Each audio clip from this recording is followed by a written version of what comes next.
To say some celebrities can't stand Marilyn Manson is a bit of an understatement, and it's not because of his music. From former romantic partners to artistic rivals, lots of entertainers truly despise the infamous rock star.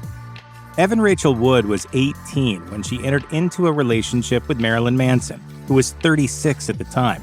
The future Westworld actor and Manson, 18 years her senior, were engaged in January 2010 before splitting up in August. In February 2021, Wood accused Manson of sexual assault and abuse that took place during their relationship.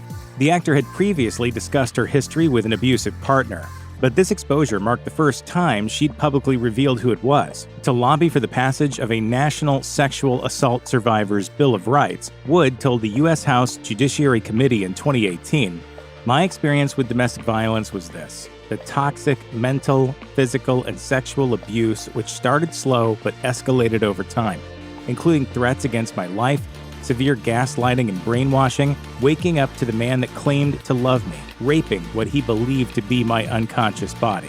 Wood also provided testimony about abuse by a then unnamed individual, later understood to be Manson, to the California Assembly Public Safety Committee.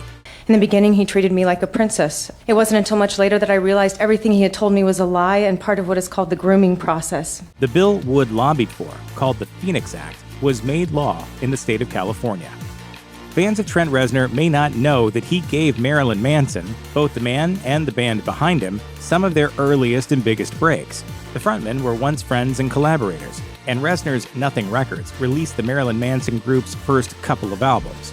Reznor factors into the rise and fall of Manson, too. The relationship fractured in 1998 when, in his memoir, The Long, Hard Road Out of Hell, Manson claimed that he and Reznor once beat up and sexually assaulted an intoxicated woman. Reznor denied that the incident ever took place.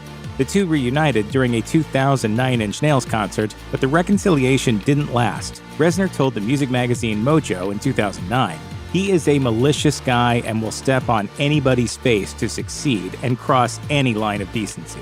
Manson claimed that the pair had made up by 2017, until that contentious anecdote made the rounds on social media in 2021. Reznor said in a statement, "I have been vocal over the years about my dislike of Manson as a person and cut ties with him nearly 25 years ago. As I said at the time, the passage from Manson's memoir is a complete fabrication. I was infuriated and offended back when it came out and remain so today." Actor Rose McGowan, at the time best known for Scream and Charmed, dated musician Marilyn Manson at the peak of his breakout success and early fame. The relationship lasted from 1997 to 2001, when McGowan called off the couple's engagement.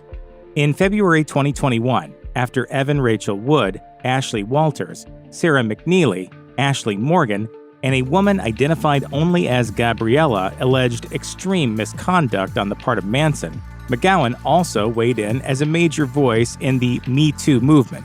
She posted, "The cult of Hollywood, fame, and the music industry must be stopped from protecting predators and selling their sickness to the world. When he was with me, he was not like that, but that has no bearing on whether he was like that with others before and after." The same day that McGowan vowed support for Wood and other Manson accusers, the actor delivered another statement on Instagram criticizing her former fiancé and others. She stated, "I am profoundly sorry to those who have suffered the abuse and mental torture of Marilyn Manson." Long before she became an indie rock icon, both for her solo work and as one-third of the supergroup Boy Genius, Phoebe Bridgers grew up playing in bands and busking in Southern California. As a teenager, one of her favorite acts was Marilyn Manson, and at one point she talked her way into a visit to the home of the group's namesake leader. Bridgers discussed the encounter in February 2021, after Evan Rachel Wood alleged multiple counts of abuse and sexual misconduct. She tweeted, "I went to Marilyn Manson's house when I was a teenager with some friends. I was a big fan. He referred to a room in his house as the rape room. I thought it was just his horrible frat boy sense of humor." Bridgers claimed that she stopped considering herself a fan of Manson's on the day of that visit. She expressed her solidarity with everyone who came forward with stories about Manson's misconduct and expressed disappointment at the fact that it remained an open secret for so long. People should take more responsibility internally. It doesn't matter how many people know about it. You should, look into things like you're the FBI. As one might expect, Marilyn Manson crafted his pseudonym by combining the first name of superstar actor and model Marilyn Monroe and the last name of cult leader Charles Manson. The singer seemed to take particular inspiration from the latter figure, as he covered a song from the album that the convict released while behind bars. Marilyn Manson's version of Sick City was a special Valentine's Day offering on his website in 2000. When Charles Manson died in prison in 2017, Marilyn Manson re-released his version of Sick City as a twisted tribute to his namesake. Paul Stanley, the longtime lead singer of the glam rock group Kiss, found the whole thing to be an exercise in extremely bad taste. As his post on X, formerly Twitter, said, "Pathetic when somebody whose career never really took off is desperate enough to try for publicity by connecting himself to the news of a murdering scumbag's death." Marilyn Manson was probably the most controversial mainstream act of the mid-1990s, with organizations protesting concerts and blaming the band's edgy music for school shootings. By 1999, aggressive nu metal acts like Limp Bizkit came along as the new controversial bands designed to upset parents. The group's mix of rap and hard rock, as performed by swaggering frontman Fred Durst, offended Manson too. On a posting to his website in 1999, Manson said of bands like Korn and Limp Bizkit, "The illiterate apes that beat your ass in high school for being a now sell you tuneless testosterone anthems of misogyny and pretend to be outsiders." When asked about Manson's comments, Durst delivered a pointed response by saying, "I understand that Marilyn Manson is very unhappy that his career has gone in a shambles and he's alienated his fans. So if he has to say things like that because he's very mad at himself, I would forgive him." In November 2000, a Marilyn Manson concert at New York City's Roseland Ballroom ended in such violent onstage chaos that drummer Ginger Fish suffered a break to his collarbone. In reporting on what happened, the New York Post quoted electronic musician Moby, who seemingly attended the show and didn't like what he saw. In his words, "It was disgusting. I'm waiting to see if the police want witnesses. That kind of violence is totally unnecessary on stage."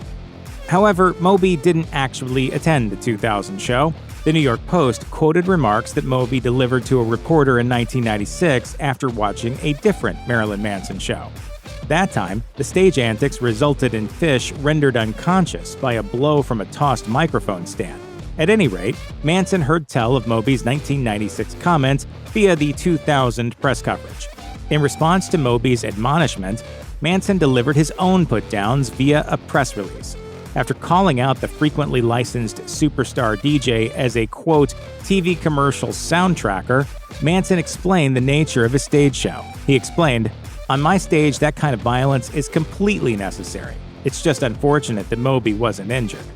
People are just afraid of things they don't understand, and maybe they're not meant to understand me, but obviously some people do. In a February 2021 Instagram post, which was later deleted, former child and teen star Corey Feldman detailed the 2 decades of bullying and abuse he endured at the hands of Marilyn Manson. Feldman posted a photo of himself and the musician, pinpointing it to 1998, and writing, "His press tour on Mechanical Animals was where the decades-long mental and emotional abuse began."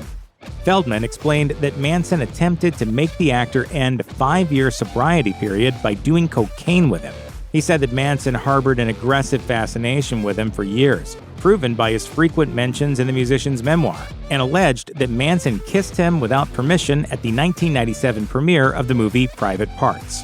Manson also reportedly told Feldman that he idolized him, and that he cribbed his fashion sense from the actor's character in the movie Dream a Little Dream. As Feldman further said, "Used it as a way to manipulate me." English musician Ellie Rowsell formed Wolf Alice in 2010, which evolved from a folk duo into an experimental indie rock band that was nominated for a Grammy and a Mercury Prize. Marilyn Manson was a big fan of the band, or at least he claimed to be when he met Rowsell, but she thinks he had ulterior motives in mind. In 2021, after Evan Rachel Wood detailed years of abuse from Manson, Rowsell revealed her own history with the musician by posting, "Solidarity to Evan Rachel Wood and those calling out Marilyn Manson." She went on to recall their encounter, writing, "I met Marilyn backstage at a festival a few years ago. After his compliments towards my band became more and more hyperbolic, I became suspicious of his behavior.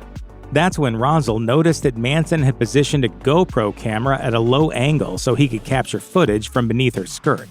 She continued by saying that the tour manager shrugged it off, asserting, "When will we stop enabling misogynists on the account of their success? Women must feel safe in the male-dominated world that is the music industry." British actor Esmé Bianco is most recognizable for her recurring role as Roz on Game of Thrones. She met Marilyn Manson in 2005 through her colleague Dita Von Teese, who was engaged to him at the time. Following the end of that marriage, Manson reached out to Bianco in 2009 and asked her to star in a music video. The actor reported that the shoot lasted for 3 continuous days, in which she was denied food and sleep, was dressed only in underwear, and given cocaine. At one point, Bianco told The Cut, Manson threw a camera, bound the actor, struck her with a whip, and used an adult toy as a torture device. Nevertheless, a romantic relationship developed, characterized by violent, non-consensual sexual encounters. After ending her marriage to move in with Manson, Bianco said the musician became very controlling, telling her how to dress, when she was allowed to leave and return home, and when she could sleep. Bianco testified to the California Assembly Public Safety Committee in 2019 while arguing in support of Evan Rachel Wood's Phoenix Act, recalling to lawmakers, "I was often violently shaken awake should I go to sleep without permission." He always went too far, the biting. That was 100% non-consensual. After Manson reportedly tried to attack Bianco with an axe, the actor was able to leave the home and the relationship when Manson was asleep one day in 2011. Model and burlesque dancer Dita Von Teese entered into a relationship with Marilyn Manson in 2001.